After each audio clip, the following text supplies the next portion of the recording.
Hi guys, welcome to R channel. இன்னைக்கு நம்ம சேனலில் மார்க்கெட் அப்டேட் வீடியோ தான் பார்க்க போகிறோம். ஒரு லாங் ஃபார்மேட் வீடியோ பண்ணி நிறைய வாரங்கள் ஆயிடுச்சு. ஷார்ட் வீடியோஸ் தான் நிறையவே போட்டிருந்தேன். இப்போ மார்க்கெட் பயங்கரமாக பம்ப்டாக இருக்குது. $37,000 பிட்காயின் போயிருக்குது.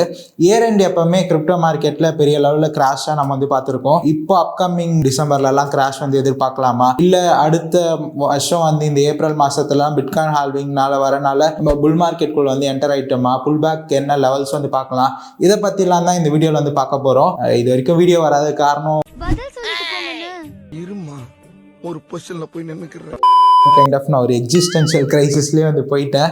இனிமே முடிஞ்ச அளவுக்கு நிறைய லாங் ஃபார்மேட் வீடியோஸ்ல என்னெல்லாம் பண்ணலாம். ஏன்னா நம்ம ஒரு ரன் அப்க்கு ப்ரேயரா தான் இன்னமும் இருக்குன்னு நான் நினைக்கிறேன். Good days are yet to come அப்படிங்கிற still I do believe in. அப்போ இது என்ன அப்படிங்கிறத பத்தி டீட்டெயிலாக இந்த வீடியோலயே அலசி பார்ப்போம். அண்ட் இதுக்கு மேல முடிஞ்ச அளவுக்கு ரெகுலரா நிறைய யூஸ்ஃபுல்லான வீடியோஸ், ரிவ்யூஸா இருக்கட்டும், அதெல்லாம் வரும். Stay tune. இப்போ நம்ம வீடியோக்குள்ள போகலாம். நம்ம ஃபர்ஸ்ட் பிட்காயின் சார்ட் அப்டேட்ல இருந்து ஆரம்பிக்கலாம். இப்போதைக்கு மார்க்கெட் கேப் ஆல்மோஸ்ட் $1.5 trillion வந்துருச்சு. அண்ட் இப்போ பிட்காயின் $37,000 ட்ரேட் இருக்குது. நான் ஆல்மோஸ்ட் ஒரு 1.5 months முன்னாடி ஒரு மார்க்கெட் அப்டேட் வீடியோ ஷேர் பண்ணியிருந்தேன். அப்போ நான் சொல்லியிருந்தது தான், இந்த $25,000 $24,800 அந்த ரேஞ்ச் ரொம்ப குரூஷியலானது. அது கீழே ஒரு டீவியேஷன் மாதிரி மேலே போனால் 32,000 34,000 பார்க்கலாம். இல்லை ஸ்ட்ராங்கான ஒரு பிரேக் டவுன் வந்துருச்சுன்னா அகைன் நம்ம $20,000 பார்ப்போம் அப்படிங்கிற மாதிரி சொல்லியிருந்தேன். இப்போ என்னோட நிலைப்பாடு எப்படி இருக்குது, அகைன் டிக்ளைன் வர சான்ஸ் இருக்கு அப்படின்னு கேட்டிங்கன்னா, இப்போ சைமல்டேனியஸாக நம்ம S&P ஓப்பன் பண்ணி பார்ப்போம். S&P-மே பார்த்தீங்கன்னா ரீசெண்ட் வீக்கில் ஒரு நல்ல ஒரு பம்ப் அப்படிங்கிற பார்த்துருந்தோம். ஆக்சுவலாக S&P-லாம் இந்த 3,400 பாயிண்ட்ஸ் அந்த ரேஞ்சு 3,500 பாயிண்ட்ஸ்லேருந்து நல்ல பம்ப் அப்படிங்கிற கொடுத்துச்சு. பட் இதே நம்ம பிட்காயின் பார்த்தோம்னா அந்தளவுக்கு மேசிவான பம்ப்லாம் பார்க்கல. ரீசெண்டாக இந்த டீகப்ளிங் அப்படிங்கிற மாதிரிலாம் ட்விட்டரில் கூட பேசி பார்த்துருப்பீங்க. ஸ்டில் இப்போ S&P டாப்ல இருந்தே ஒரு 10% கீழே தான் நம்ம இப்போ இருந்து இப்போ ட்ரேட் ஆகிற பாயிண்ட்க்கு பார்த்தீங்கன்னா ஆல்மோஸ்ட் ஒரு 8% தான் பார்த்தீங்கன்னா டிக்ளைன்ல ட்ரேட் ஆகிட்டு இருக்குது. பட் பிட்காயினுக்கு அப்படி இல்லை. சரி, இப்போ பிட்காயின் என்னதான் அப்கமிங் லெவல்ஸ் நான் என்ன வாட்ச் பண்ணுறேன் அண்ட் அகெயின் டம்ப் ஆக வாய்ப்பு இருக்கு அப்படின்னு கேட்டிங்கன்னா, என்ன கேட்டால் இப்போதைக்கு ஃபோமோ ஆகாதீங்க. மேபி 1-2 ட்ரெண்ட்ஸ் பார்க்கலாம். அதாவது ஒரு சில ஆல் காயின்ஸ் இந்த செயின் லிங்க் மாதிரிலாம் போன பியர் மார்க்கெட்டில் பம்ப் ஆயிடுச்சு, புல் மார்க்கெட்டில் ஒன்றும் பெர்ஃபார்ம் பண்ண கிடையாது. ஸோ அதே மாதிரி இப்போ என்ன லெவல் நான் பார்க்குறேன்னா பார்த்தீங்கன்னா, இப்போ உடனே இந்த லெவல் போகுமா அப்படின்னா அது கொஞ்சம் கேள்விக்குறி தான். பட் நான் அப்கமிங் கொஞ்சம் புல்லிஷாக போச்சுட்டான்னா 42,000 to 44,000 இந்த லெவல் தான் பார்க்குறேன். இந்த ஏரியா மேபி ஃபில் பண்ண சான்சஸ் அதிகமாகவே இருக்குது. சி கைஸ், இது புல்லிஷாக இருந்து நம்ம அடுத்த கட்டமாக வாட்ச் பண்ண வேண்டிய லெவல் தான். பட் இப்போதைக்கு நிறைய விஷயங்கள் நம்ம சைமல்டேனியஸாக பார்க்க வேண்டியது இருக்குது. ஏன்னா இப்போ நாளைக்கு யூஎஸோட இன்ஃப்ளேஷன் டேட்டா வருது. போன மாதமே பார்த்தீங்கன்னா இயர் டு இயர் இன்ஃப்ளேஷன் எதிர்பார்த்த விட 0.1% தான் அதிகமாக இருந்தது. இன்ட்ரெஸ்ட் ரேட் எல்லாமே சேம் அதே மாதிரி தான் இருக்கும்னு சொல்லிட்டாங்க. நாளைக்கு வரப்போகிற இந்த சிபிஐ டேட்டா பொறுத்து இன்ஃப்ளேஷன் எவ்வளோ இருக்குது அப்படிங்கிறத பொறுத்து டிசம்பரில் இன்ட்ரெஸ்ட் ரேட் அதிகமாக பண்ணலாமா வேணாமா அப்படிங்கிற டிசிஷன் எடுக்கப்படும். ஸோ அது ஒரு குரூசியலான விஷயமா அந்த மார்க்கெட்டில் பார்க்கப்படுது. அண்ட் ஆல்சோ நம்ம இன்னொரு விஷயமும் பார்க்கணும். அடுத்த வருஷம் யூஎஸில் பிரசிடென்ஷியல் எலெக்ஷன்ஸ்லாம் வருது.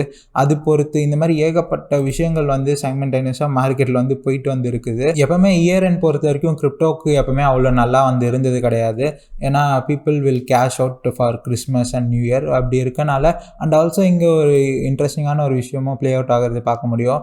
ஸோ இந்த இடத்துல ஒரு FEG ஆனது இருக்குது, which is ultimately a supply zone. So இந்த இடத்துலேருந்து இது ஆக்சுவலாக ஒரு பெரிய FEG. இதை நம்ம பிரேக் டவுன் பண்ணி வீக்லிலலாம் பார்க்கும்போது மேபி இந்த மந்த்து கேண்டில் க்ளோஸ் ஆகிறதுக்கு இன்னும் நிறைய டைம் இருக்கனால ஆல்மோஸ்ட் 20 days இருக்கனால இந்த வீக்கோட அப்படியே கூட மொத்தமாக கூட இறங்கலாம். இதை நான் உங்களை பேனிக் பண்ணுறதுக்காக சொல்லலை. இப்போ என்னடான்னா எல்லா மார்க்கெட்டும் ரெசிஸ்டன்ஸில் இருக்கனால மேபி நீங்கள் வச்சிருக்க ஆல்காயின் நல்ல ப்ராஃபிட் இருந்ததுன்னா ஸ்டார்ட் புக் அப்படின்னு தான் நான் சொல்வேன். Book your profits. ஏன்னா இன்னும் அது கீழே போகும்போது நீங்கள் அதிகமான குவான்டிட்டிலேயே கூட வாங்கிக்கலாம். அதுக்கு நீ எல்லாமே விற்றுட்டு இப்படியே வெளியே போயிடுங்க அப்படின்லாம் சொல்ல கிடையாது. கொஞ்சம் எப்போவுமே ஒரு 30% 40% மினிமம் ஸ்டேபிள்ஸ் வச்சுருந்தீங்கன்னா உங்களுக்கு அது ரொம்ப நல்ல ஒரு பாசிட்டிவான ஒரு விஷயம். இப்போது பிட்காயின் டாமினன்ஸுமே கொஞ்சம் ஃபால் ஆகி டிக்ளைன் ஆகிட்டு இருக்குது.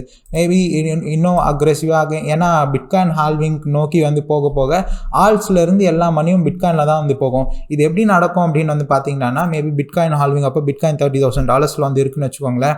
ஹால்ஸ் வந்து பிட்காயின் இப்போ மார்க்கெட் புல்லிஷாக இருக்குறான்னா ஹால்ஸ் வந்து பிட்காயினோட கம்மியாக பம்ப் ஆகும், பெரிய அளவில் நம்ம எதிர்பார்த்த மாதிரி பெர்ஃபார்ம் பண்ணாது.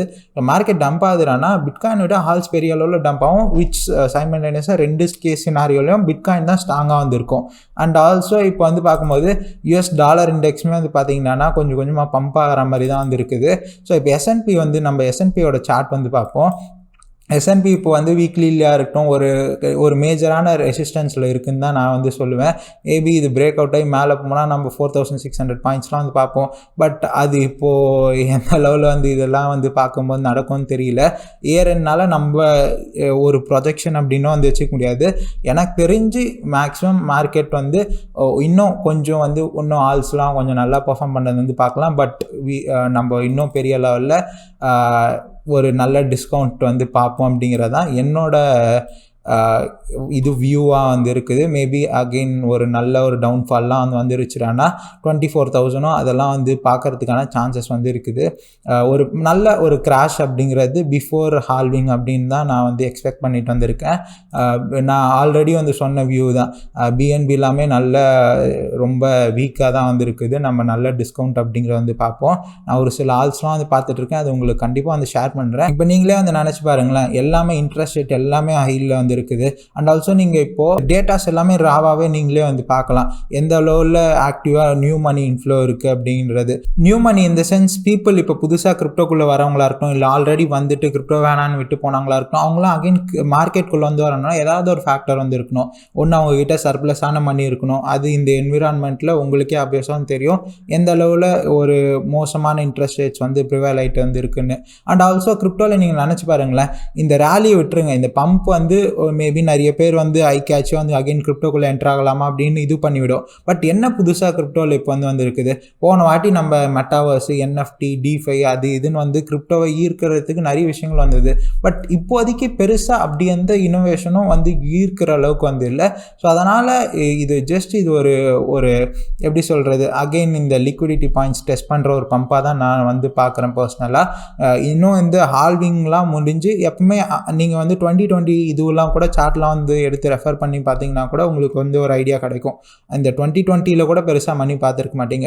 2020 ஹால்விங் வந்தது, டிஃபை வந்து பார்த்தோம், அப்படி இப்படின்னு கொஞ்சம் மந்தமாக தான் 2020 போயிட்டு இருந்தது. லேட்டரான் 2021 தான் மார்க்கெட் வேறு லெவலில் வந்து நல்லா பர்ஃபார்ம் பண்ணிட்டு இருந்தது. ஸோ அதனால் நீங்கள் எதுவும் நம்ம பெரிய லெவலில் மிஸ் அவுட் பண்ணிட்டோம் அப்படின்லாம் பேனிக் பண்ண வேணாம். அண்ட் ஆல்சோ இது வந்து இப்போ நான் வந்து ஷார்ட் பண்ணுறேன்னு ஃபியூச்சர்ஸில் லெவரேஜ் எதுவுமே பண்ண வேணாம். ஜஸ்ட் நீங்கள் கேபிட்டல் வந்து சேவ் பண்ணி வச்சுக்கோங்க. ஆல்சோ வந்து ஹோல்ட் பண்ணுறீங்களா அது பார்த்துட்டு டிசிஏ பண்ண முடிஞ்சு அதை வந்து பண்ணுங்கள். ஸோ இதுதான் நான் வந்து சொல்லுவேன். அண்ட் ஆல்சோ தெத்தர் சுற்றி நிறைய ஃபட்டுலாம் கூட வந்து போய்ட்டுருக்குது. இப்போ USDC வந்து பார்த்தீங்கன்னா இப்போ இந்த பியர் மார்க்கெட்லேருந்து இப்போது நிறைய பேர் வந்து கேஷ் அவுட் பண்ணியிருப்பாங்க, நிறைய பேர் மணிலாம் வெளில எடுத்துகிட்டு போயிருப்பாங்க. ஸோ அந்த டைமில் என்ன இருக்கணும்னா நிறைய பேர் USDC வந்து செல் பண்ணிவிட்டு ஃபியட்டாக வந்து மாற்றிருப்பாங்களா, அது என்ன இருக்கணும், பேர்ன் ஆகிருக்கணும். USDCயில் அந்த chart decline, market cap decline பார்க்க முடியும், பட் USDTயில் அதை பார்க்க முடியல. ஸோ இதை பற்றி நிறைய ஃபட் எல்லாமே கூட வந்து போய்ட்டுருக்குது. ஸோ இதெல்லாமே ஏதாவது ஒரு ஃபட்டு போட்டு ஒரு பெரிய அடி அடித்தாங்கன்னு வச்சுக்கோங்களேன், இந்த ரெகுலேட்டரி ஸ்க்ரூட்டினி ஏதோ ஒன்று நடந்ததுன்னா மார்க்கெட்டில் சரியான அடி அப்படிங்கிறது வந்து நம்ம நினைக்கிறத விட மார்க்கெட் பாருங்கள், நீங்கள் இதை நினச்சிங்களா இந்த அளவுக்கு ஒரு ஷார்ப்பான அப் வரும் அப்படின்னு. ஸோ என்ன வேணால் நடக்கலாம். ஸோ அதனால் பார்த்து இருந்துருங்க. நான் மோஸ்ட்டாக ஷார்ட் டேர்முக்கு தான் வந்து பார்க்குறேன். இன்றைக்கி கூட வந்து பார்த்திங்கன்னா இந்த AI அதெல்லாமே வந்து நல்லா போகிறதுனால உங்களுக்கு வந்து விருப்பம் தான் சொல்லுங்கள். நான் எல்லாம் இந்த IDO இதெல்லாம் பற்றி வந்து கவர் பண்ணுறேன். இதில் பெஸ்ட் லான்ச் பேடு, நான் வாட்ச் பண்ணக்கூடிய எல்லா ப்ராடக்ட்ஸும் அந்த வீடியோஸ் வந்து பண்ணுறேன். அது விருப்பம் தான் சொல்லுங்கள். இன்றைக்கி கூட சார்ஜி இதோட லான்ச் வந்து பார்த்துட்டு வந்திருக்கேன். இது பிட்ஜெட் கேட் இதெல்லாமே வந்து வரப்போகுது. அண்ட் ஆல்சோ ப்ளூஸில்லாவும் அவங்க ரொம்ப நாள் வந்து மார்க்கெட் பம்ப் அப்போ கம்முன்னு வந்து இருந்தாங்க. இப்போ வந்து பார்த்திங்கன்னா புது பிளாக் பஸ்டர் ஐடியா வந்து வரப்போகுது அப்படிங்கிற மாதிரி ஒரு போஸ்ட் போட்டிருக்காங்க, விச் இஸ் நெக்ஸ்ட் லெவல். ப்ளூஸில்லா அது எல்லாமே வேறு லெவலில் வந்து பம்ப் ஆகிட்டு வந்துருக்குது. ஸோ இப்போவுமே கூட நம்ம இந்த AI பேட்லலாம் வந்து கட்டாயம் அந்த ஐடியோ ப்ளூஸில்லாவோட புதுசு வந்து வரப்போகுது அப்படிங்கிற மாதிரி சொல்லிட்டு இருக்காங்க. ஸோ AI பேடு அப்புறம் இந்த ஆப்வியஸாக அவங்களோட எப்பவும் போல் BAC பேடில் வந்து வரும். ஸோ வேறு எந்த பேடில் வரும் அப்படிங்கிறதான் பற்றி மேபி இது டீட்டெயிலான ஒரு ஷார்ட்ஸில் எதுலையோ பிரேக் டவுன் வீடியோ வேணும் அப்படிங்கிறத வந்து சொல்லுங்கள். இனிமேல் கட்டாயம் நம்ம சேனல் ரொம்பவே வந்து ஆக்டிவாக வந்து இருக்கும். ட்விட்டரில் என்ன ஃபாலோ பண்ணலன்னா ஃபாலோ பண்ணிக்கோங்க. அண்ட் ஆல்சோ இன்ஸ்டாலையும் நான் ரீல்ஸ் போட வந்து ஸ்டார்ட் பண்ணியிருக்கேன். நெக்ஸ்ட் புல் மார்க்கெட்டில் என்னோட போர்ட்ஃபோலியோ இந்த மாதிரி பில்ட் பண்ணலாம், இந்த மாதிரி கோல்ஸ்லாம் நான் வந்து செட் பண்ணி வந்து வச்சுருக்கேன். அது உங்ககிட்ட கம்ப்ளீட்டாக வந்து ஷேர் பண்ணுறேன். நீங்களும் இந்த ஆப்பர்ச்சுனிட்டி யூஸ் பண்ணி நல்லா வந்து உங்களோட போர்ட்ஃபோலியோ பில்ட் பண்ணுங்கள். உங்களோட உங்களோட நாலேஜ் வந்து டெவலப் பண்ணுங்க. கைஸ் நான் ஷேர் பண்ண வேண்டிய நினச்சதெல்லாம் வந்து ஷேர் பண்ணிட்டேன். இன்னும் அப்கமிங் டேஸில் தொடர்ந்து கரெக்டாக வீடியோஸ் இனிமேல் வந்து வரும். தேங்க்ஸ் ஃபார் வாட்சிங் திஸ் வீடியோ.